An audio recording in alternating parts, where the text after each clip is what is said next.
Salut à tous, la team OL, tout même chaud pour Lyon Fan TV. Très heureux les gars de vous retrouver pour une nouvelle vidéo. J'espère que vous allez bien, que votre début de semaine se passe pour le mieux.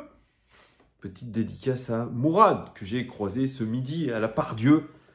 Cœur sur vous, tous les abonnés, tous les suiveurs que je croise. Vraiment, ça fait extrêmement plaisir de vous rencontrer et que cette chaîne vous plaise et surtout qu'elle rassemble le plus grand nombre de supporters, d'amoureux de l'Olympique lyonnais. Prochain match, comme je vous l'ai dit hier, c'est samedi, c'est à 21h, c'est contre Angers. On a un gros mois de décembre avant Noël, puisque ça y est, on attaque déjà le dernier mois de l'année. Le Père Noël va bientôt passer. Est-ce qu'il passera à l'Olympique lyonnais?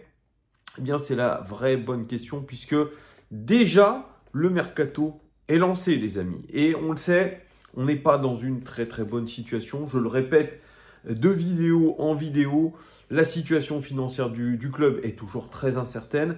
Et on est sous l'épée de Damoclès de la DNCG. Avant toute chose, les amis, le petit pouce, l'abonnement, ça fait toujours très plaisir. Merci en tout cas de votre fidélité. Donc oui, mercato qui commence très tôt pour l'Olympique lyonnais et surtout dans le sens des départs.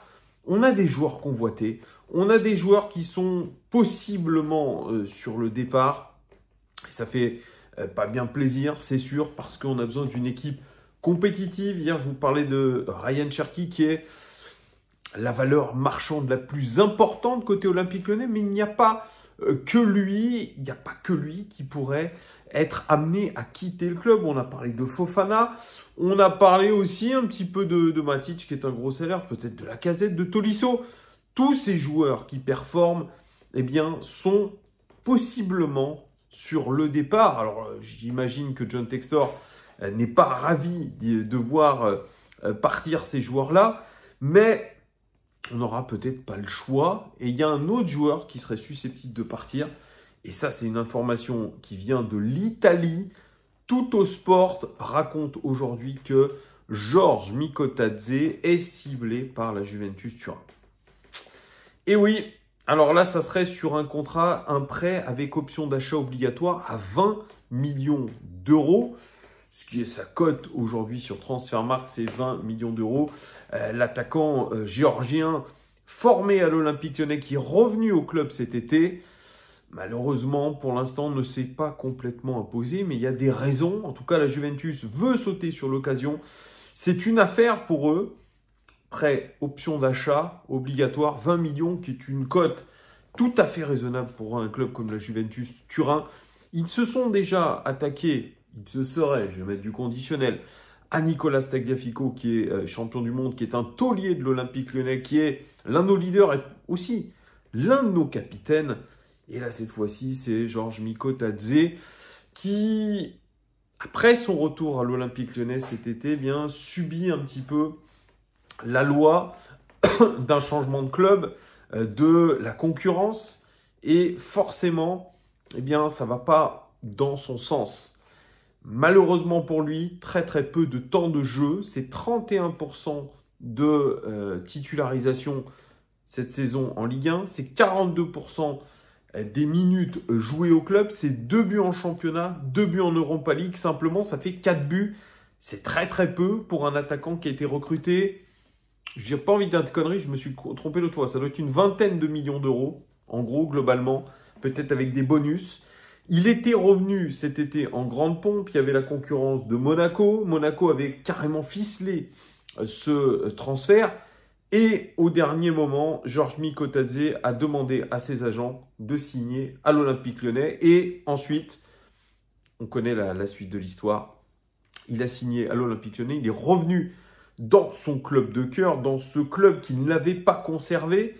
Pour s'y imposer, il s'est mis le numéro 69 derrière les épaules et son début de saison a été extrêmement compliqué. Un match à Rennes plus que moyen, penalty raté pour lui et puis derrière des contre-performances contre Monaco et pas forcément, je dirais, la bonne attitude. On a parlé dans le journal de l'équipe de ses relations un petit peu hors football. où le garçon serait un petit peu dissipé. Il a tenu à démentir ces rumeurs en disant que c'était n'importe quoi. Et dans la tête de Pierre Sage, c'est toujours Alexandre Lacazette, le capitaine, le général, le taulier. Et on jouera non pas dans une attaque à deux, mais dans une attaque solo, en pointe. Et pour l'instant, c'est le général Alexandre Lacazette qui a les faveurs du coach et qui continuera à les avoir tant qu'il est à l'Olympique Lyonnais.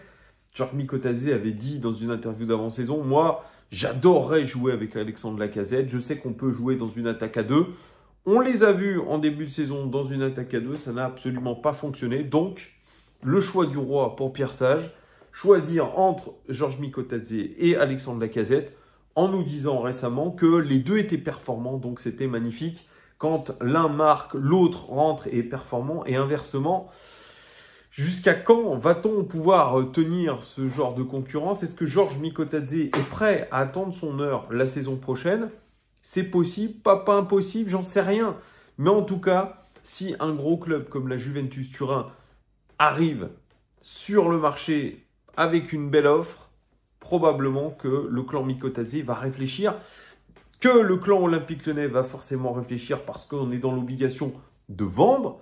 Donc, est-ce que cela pourrait être une opération win-win? J'en sais rien. Est-ce que moi, je verrais Mikotadze partir? Je vous dis que non. On a besoin de tout le monde. On va avoir beaucoup de matchs entre le championnat, la Coupe de France, l'Europa League. On a besoin de beaucoup de joueurs, d'une équipe quasiment bis.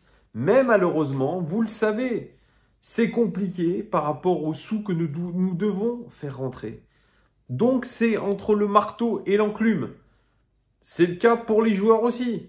Peut-être que Mikotadze, il se sent bien à Lyon, que finalement, il est sur une pente ascendante. Peut-être aussi qu'il sent de la frustration, ce que je comprends aussi, de ne pas jouer alors qu'il est performant, d'avoir autant de concurrence, et la concurrence, elle est énorme. C'est Alexandre Lacazette. Il s'imaginait peut-être qu'en signant à l'Olympique Lyonnais, Alexandre Lacazette allait partir. Malheureusement, aujourd'hui, il est obligé de rester dans cette concurrence-là. Donc, c'est soit rester dans la concurrence, soit partir de l'Olympique Lyonnais. Il n'y a pas 150 000 solutions pour Georges Mikotadze.